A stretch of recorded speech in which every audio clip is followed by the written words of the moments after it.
there's a bit of lag between when I click and when this plays, and there's some animation, so it might not work, but hopefully we'll get through it. So yeah, as you said, I'm an infrastructure engineer at Strava, and we've been using Linkerd 1 for over a year now in production, and it's served us quite nicely. At this point, every web request coming in is going through some Linkerd proxy at some point, so it's definitely part of our stack, and it's here to stay. Maybe we'll use Linkerd 2 when they port it to Mesos. That's just what I think. Should be. So first off, what is Strava? We're a social network for athletes. I've talked to some of you and mentioned that you've used it. For those of you unfamiliar, it's just a place for primarily cyclists and runners or people doing GPS-based activities to share their activities and performance with their friends, or just keep it as a logbook. So the way that this works is, before you might go for a run or a ride, you'll check Strava for some cool routes in your area, or maybe you already know where you're going to go. But in any case, Strava provides a platform for you to explore your environment and learn where are the interesting places to see, run, ride your bike, or swim, or do indoor activities. And here's an example of some of the more popular routes just in our area for running. You can also explore the same types of pages for cycling, and then a universal heat map will show you where people have run and ride all over the world. So it gives you a good way to explore your environment from an athletic lens. So then during the ride, using a smartphone or a Garmin, Fitbit, Apple Watch, some kind of device, you can record your GPS, your speed, distance, if you have it, heart rate or power. And then after the ride, you can upload that as an activity, and that's where the fun begins. It becomes one of our more than 2 billion activities. You can share with your friends. They can see yours. You can see theirs. Comment, like, social network stuff. So a couple stats.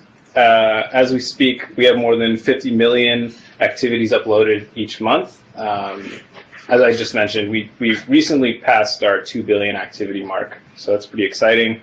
35 plus million registered athletes around the world, and 82% of them are not in North America, so it is truly like a global brand, growing every day. And so that's enough about Strava. We're here to talk about technology, so I'm going to give a simplified introduction to our architecture and where Linkerd fits into all of that. So here's just boiled down what we have. Our mobile clients for people recording their activities are on the browser or on an iOS or Android, connecting to a monolithic app, which is our web view and API layer. And that's supported by a bunch of microservices. And those services are essentially just wrappers around the persistence layer, the database. So the WebView API is a Ruby monolith. We refer to it as the monorail. And then a bunch of Scala microservices. So our stack actually, and in a lot of ways, models Twitter's in that we were a Ruby monolith, and we got Scala microservices. Then we got on Mesos, and Linkerd came out of Twitter. So, we're, I guess, if it worked at their scale, it's got to work for us too. So where Linkerd fits in is as a proxy for all requests coming into this monolith and all requests going out of the monolith to the backend services.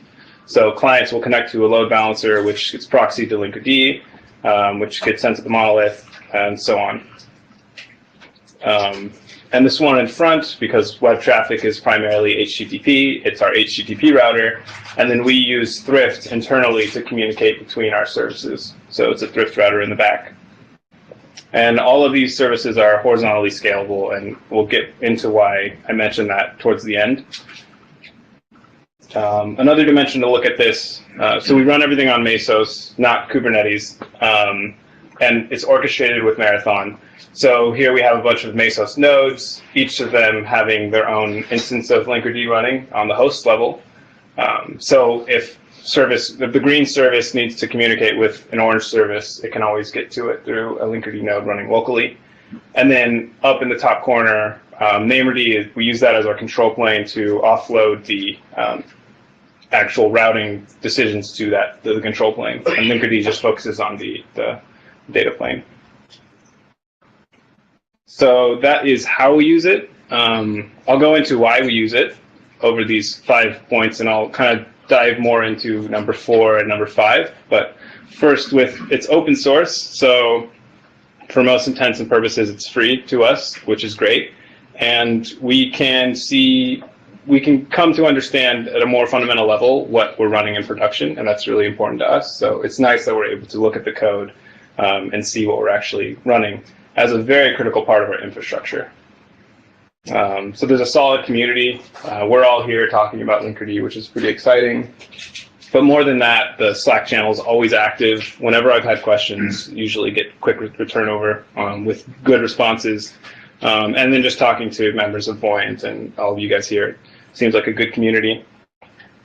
It's written in Scala and built in Finagle. So our backend is primarily written in Scala and built on Finagle. So we're just familiar with that environment, and it kind of dovetails back into it being open source. It makes it easy for us to understand the code if we need to dive into a bug we're seeing, and at times even able to contribute back to the upstream project, which we've done a couple of times. And then I'll dive more into this one, but it's extensible. Guy in the back, whose name I don't know, is going to like this part because I'm going to talk about the plugins for a bit. We use the plugins a lot too. So for those of you unfamiliar, Linkerd ships with a lot of functionality out of the box. It's very configurable. Every time I read the documentation, I learn something new, and I've read it at least 10 times at this point. But when that doesn't take you far enough, it's even more configurable in that you can add plugins to different elements of the proxy. 2 of those being at request identification and at response classification. So I'll give an example of how we use each of those. First one being with request identification. So one of the first thing that Linkerd proxy will do when a request comes in is figure out how to route it. And it can do a number of things out of the box, like route based on a header value, like the host header, or route based on the method, like a HTTP GET and the host, or route based on like a path prefix routing. That gets us most of the way, most of the time. But in one case, we wanted a way to identify and route based on the user agent header plus a regex on the URI, which is pretty specific. But we wanted it so we could implement some SEO. What does it stand for? Search engine optimization. There's a lot of acronyms. So essentially, when Google is indexing the internet, it is very conservative when it comes across a page with a lot of JavaScript. So if we have a class of pages that we can render on the server side and get a lot of that work out of the way, and Google can just come in and very quickly index, then we'll have a better SEO score and just have we'll show up in Google queries a lot faster.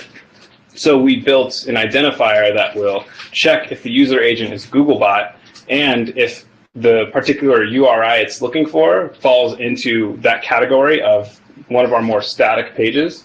And if it does, then we will route it to the SEO replicas of a particular service. And if it doesn't, then we just route it to the normal production service. And so, are you guys able to see the words? Okay, I was worried about that. But in the Linkerd configuration, you would just define that new identifier that you've built, and then put that plugin in the class path for the JVM to interpret, and then it'll just work. So say we're testing with curl, and we set the user agent, and here's an example of a URI that would hit our particular service A. So that request comes into the plugin, it gets routed to service A, and then we just have a better experience. We get a higher SEO score, and we make more money or something. That's the goal. So now that Google's seen this talk, you're in trouble, right? Have they?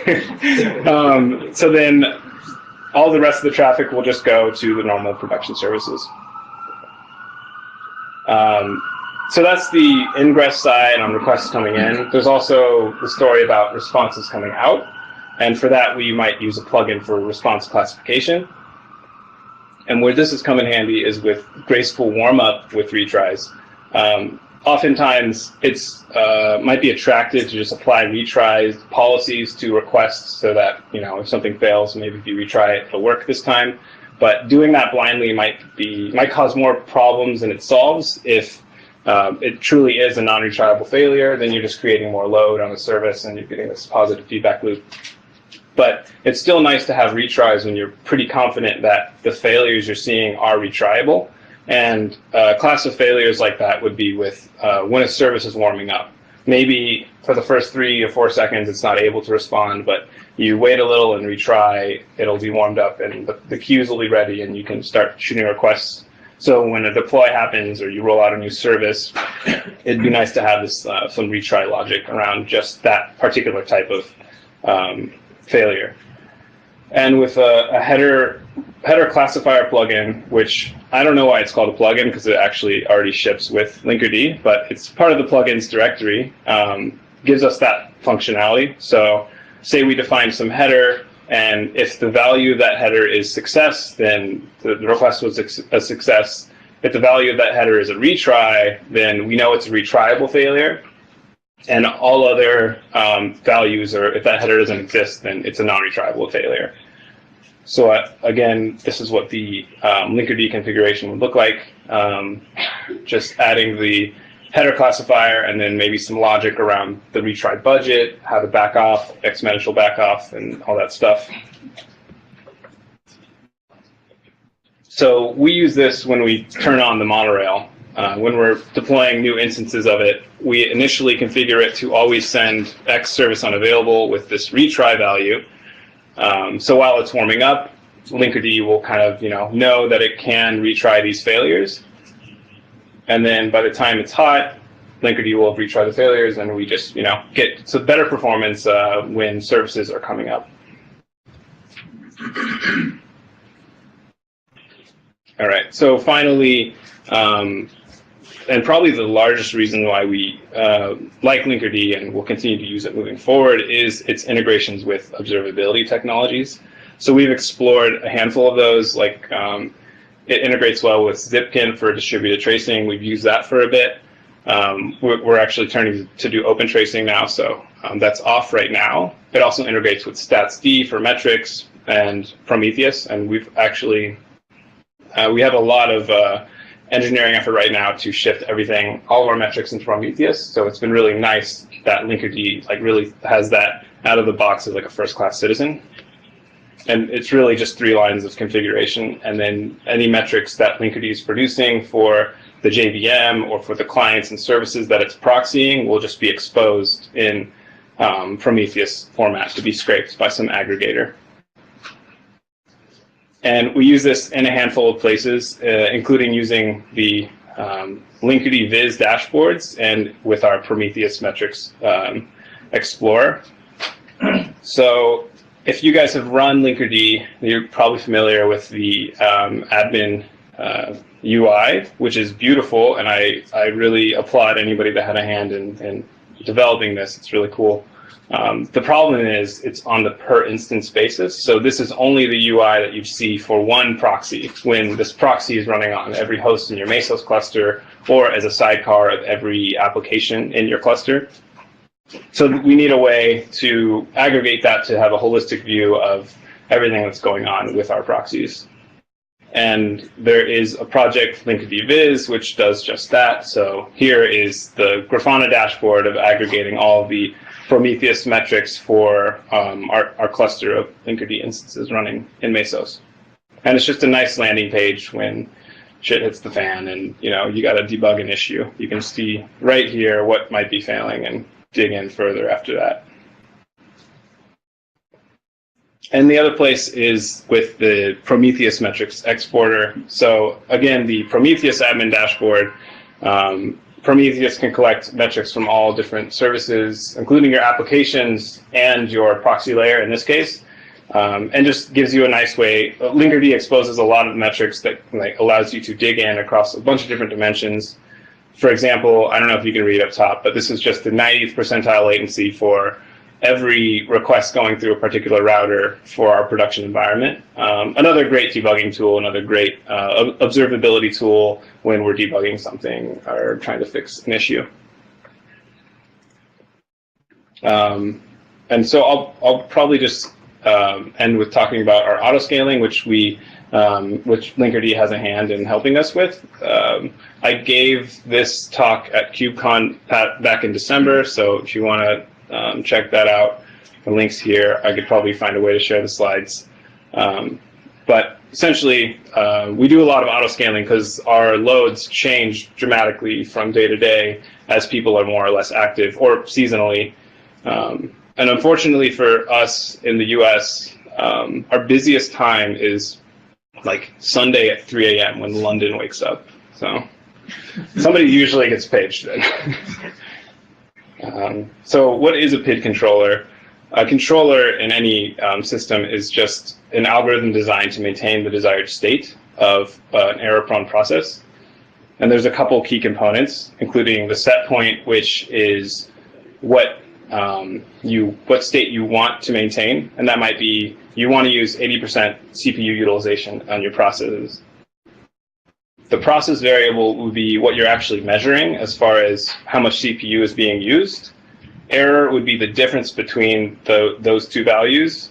And then the control variable is what you can do to affect change to minimize your error. And in a lot of cases, and in our case, that's just scaling the number of instances of a horizontally scalable service. And so the special sauce of a PID controller is it's using three components of that error: proportional, integral, and derivative. Now say we have some system that is stable down here in the bottom, and then I introduce error by changing the set point. If we're using a proportional only controller, then the correction is going to be proportional to the amount of error introduced. And often you'll find that such controllers will overcompensate and undercompensate and kind of oscillate around your set point and might not even converge. So to at least get rid of the convergence problem, you would introduce an integral term, and this looks at the aggregation of error over time. So if you have that steady state error from just a proportional controller, you can minimize that by introducing an integral term. But it'd still be nicer to get to that set point faster, and for that you'd use the derivative term, which looks at the rate of error change over time. So as the proportional term kicks up, it will cause a very negative decrease in the error, which is a negative error rate, which will kind of work to dampen against the proportional component and get you to your set point faster. So using all three terms of the error has proven in production to keep us where we need to be as far as at the load, not over-provisioned and not under-provisioned when we need to be. So a little bit of what our autoscaler looks like. Again, we run everything as a Mesos task. So here's just a Docker application container running as a Mesos task, and that's driven by a marathon deployment. And that deployment will be controlled by some PID autoscaling service. And for this example, let's suppose we have a set point of we want to make sure that requests are fulfilled within 500 milliseconds. So traffic's coming in. A good way to measure that would be to use Linkerd, which is already exposing all these metrics about all types of things like throughput, CPU util maybe, and then definitely latency through what it sees it's proxying. With good integration with Prometheus. So we export all these metrics to Prometheus along with application level metrics, because sometimes our set point is based on queue size, sometimes it's based on CPU utilization, and it makes more sense to get that at the application than at the proxy. So we see increased traffic, and the observed latency shoots up to 600 milliseconds. So now there's a clear discrepancy in error between our process variable and our set point, and the PID scaling service will update its control variable to increase the instance count from, say, 3 to 5.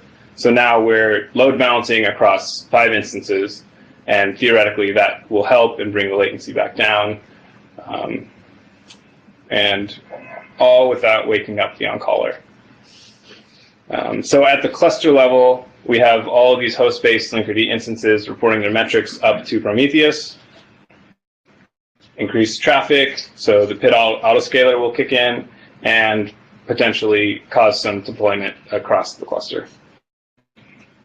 And just to talk about Kubernetes at least a little bit and Linkerd 2, you can also do this in Kubernetes with Linkerd 2.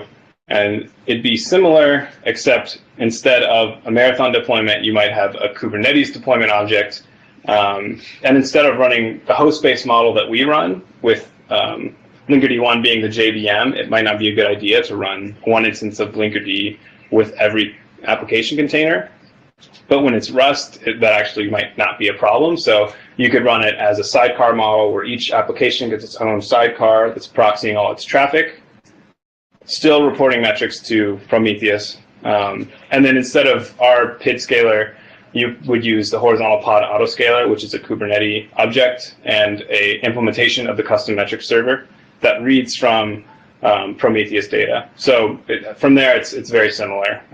Traffic increases. Linkerd exposes those metrics through the custom metric server, and then the HPA will cause an event for Kubernetes to deploy 2 more replicas of these pods. And also at Kubecon, Thomas in the back, you can raise your hand, gave a really good talk about scaling on what matters, which is latency. So if you want to know more about how this looks in Kubernetes, it's a really good reference point for understanding. That's all I have. So if you guys have any questions or want me to go back to anything.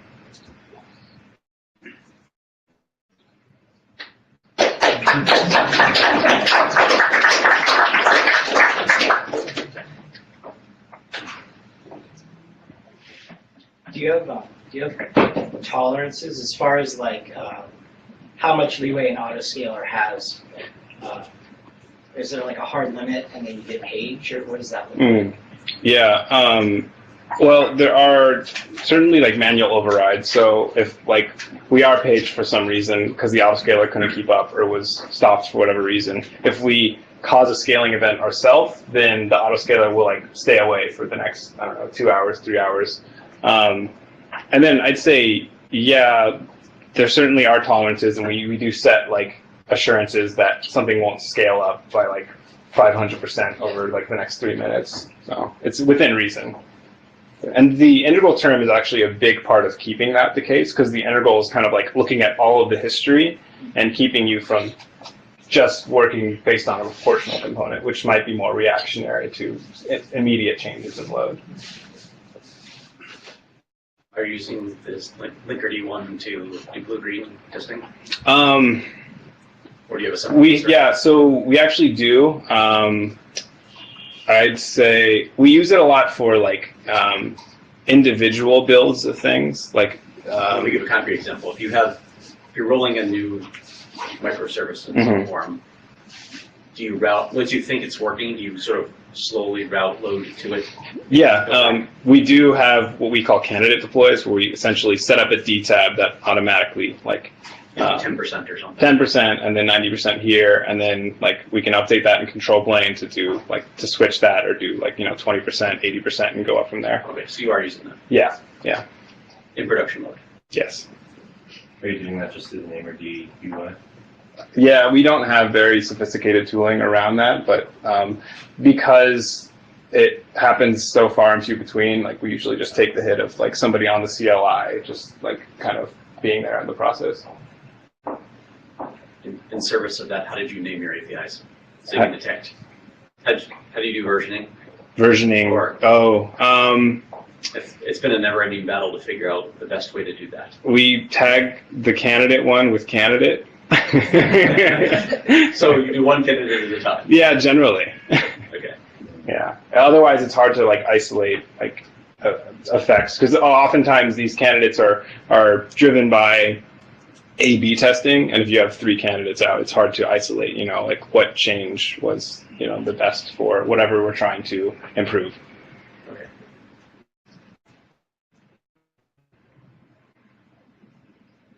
In the back?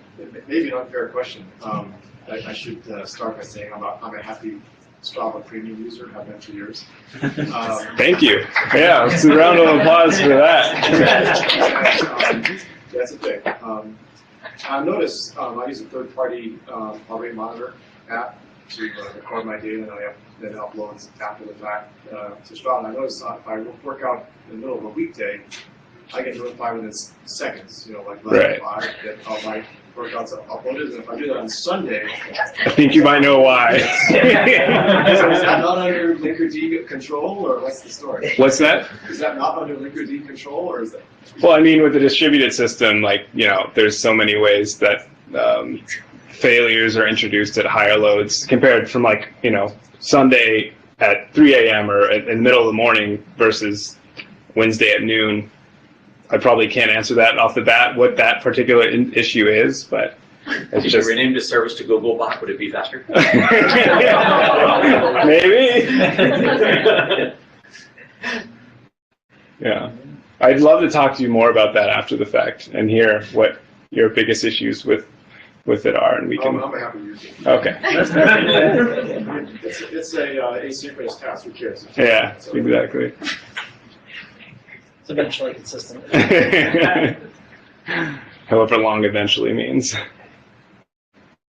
So are your monorail replicas running in Mesos as well, or are they running outside of Mesos with only the Thrift services in Mesos? Basically everything but one Go service is in Mesos. So yeah, that was a big project last year to get that in the same kind of environment. Yeah.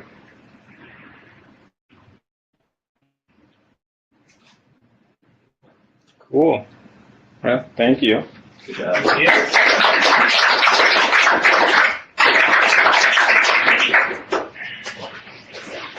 All right, that was it. Thanks, everyone. Thanks for coming. Yeah.